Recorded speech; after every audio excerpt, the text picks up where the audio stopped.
Their own areas to live, proper homes and Yes, I think they should have an entire country devoted to them. What a good idea.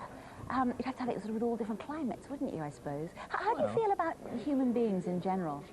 Well, human beings, I don't think anybody should have given them nuclear capability. I think that's a thought a lot of people share with you. Well, Now, being a dog, particularly, I feel that way. Right.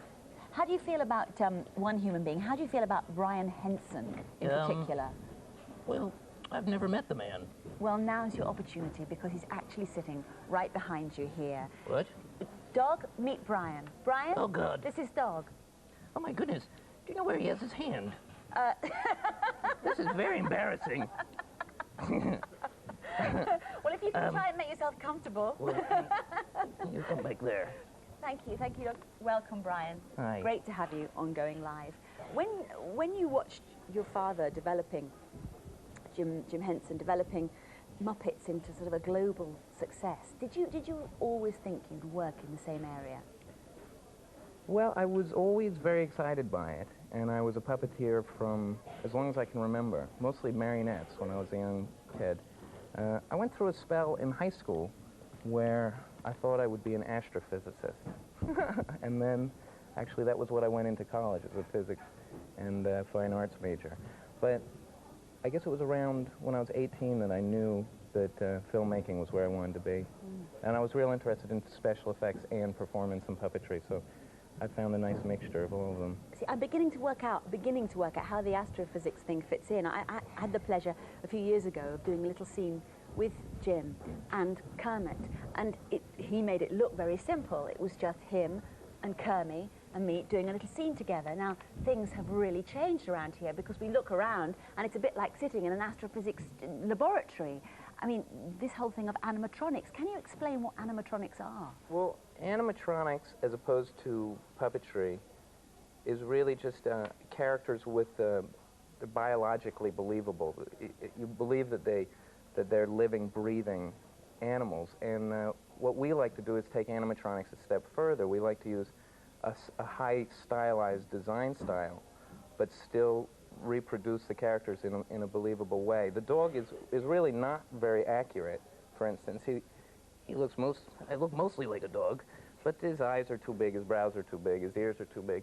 And characters like the dinosaur characters in our new show Dinosaurs, those are very stylized. They're virtually cartoon strip in their design style, and yet they're realized in a very believable way. The halfway house between almost like human animals with human characteristics and voices. But the way we do it is using loads and loads of motors, which meant we had to move into a whole new era in figuring out how to perform this stuff. There are 20 to 30 servo motors in most of these.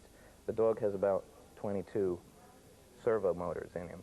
And so we developed this whole system that enables us to perform these motors. The dog, it's a hand puppet with this control, which is his master expression stick, if you like. I mean, supposing someone came along... This is so embarrassing! Supposing someone came along, you know, like Mr. Bean, and started moving around the wrong one, and suddenly he's like, oh, look at that, I can make his ears wiggle up and down. Would you stop it? This is so embarrassing. But you see, it's a wonderful... What it is it's all very complex, but Where's it's... the eyes going? We've used the technology to simplify the actual performance, to give a real nice effect, but from one performer or two performers. You say one or two performers. I know that, didn't you take part, you were part of Audrey 2 in Little Shop of Horrors? Yeah, well, that was before we developed the system. Yeah, how many people were working? Sometimes it takes we had several 85 people, doesn't it? puppeteers at one point working Audrey 2. During the song number Mean Green Mother, when all the pods are singing and all the vines are going, there were 85 puppeteers. We had a set built right in the middle of the stage, and there were puppeteers across the roof of the set. There were puppeteers all around the sides, and we had to dig a basement underneath the set, and there were puppeteers solid in there to work that one. Almost like an orchestra, all having to work together to produce the same piece. And then we started thinking it would be a good idea to develop a computer system that meant that one or two people could do that.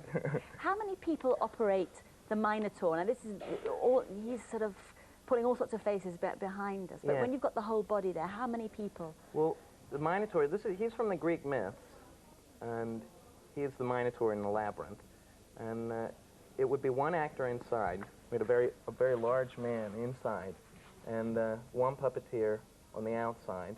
Actually, I did this, performing the face. And the combination of the two gives you the whole. But what's nice is, again, there's about 20 movements in there, and yet it only takes one puppeteer to control them. You're still having to work very closely all together, though, working as one creature, I suppose. Well, absolutely, but when there's 2 people, it's a lot easier than when there's 10 or 12. Also, he does an awful lot on his own. Does he speak? No, he doesn't. He's more beast than man, so Right. he doesn't actually. He's meant to be half bull, half man, but he can't actually speak. What I'd like to do now is, him. yeah, unlike our And I friend can down always here. speak. I always have something to say. Can we look at 4 other vocal characters now? They're great friends of yours. Yes, I assume you're referring to my amphibious friends. That's right. Here they are, in trouble and in action, the turtles. Oh, good. Huh. You know, given the layout of this junkyard and the proximity of certain structures, if they were gonna spring a trap, they'd probably do it right about...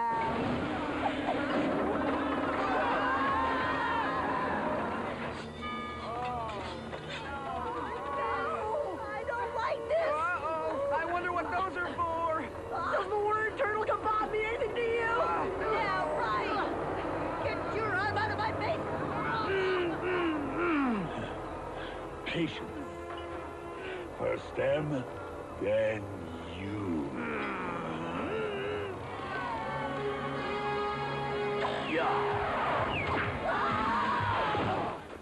Cowabunga. And here is Michelangelo. Well, his head at least. Hey, cowabunga, dudes. I didn't actually puppeteer this guy. This is a very complex animatronic head that was used in Ninja Turtles. This is Michelangelo. And again, this is the computer controls are back here. The puppeteer works the mouth with a control that's like a hand puppet here.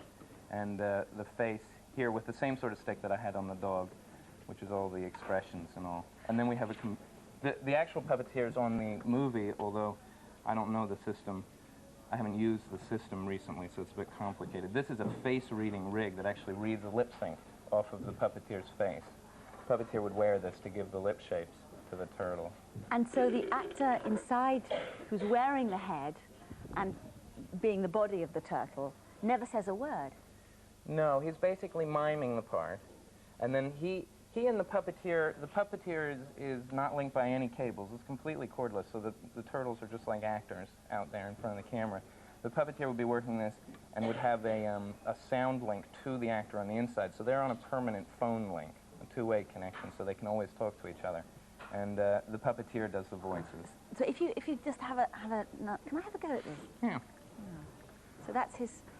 Well, that's his voice there. That's his, yeah, that's so his the jaw and person his who's upper. operating the jaw, for example, must have to work a long time with the actor before the actor puts the head on, so they can get a kind of telepathy or Yeah. you know, working on the script and the sort of expressions and the time it's going to take.